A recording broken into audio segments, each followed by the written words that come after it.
Dito, naipasok na namin ang mga boxes ng wardrobe.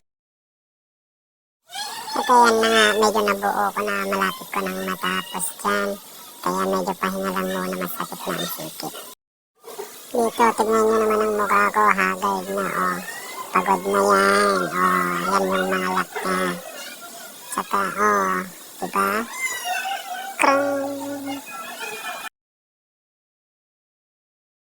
Dito, nilalagay ko na yung mga lock niya para diretso lock na agad.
Dito lumabas ako kasi hindi sakto yung bisagra na yan, o naghanap ko.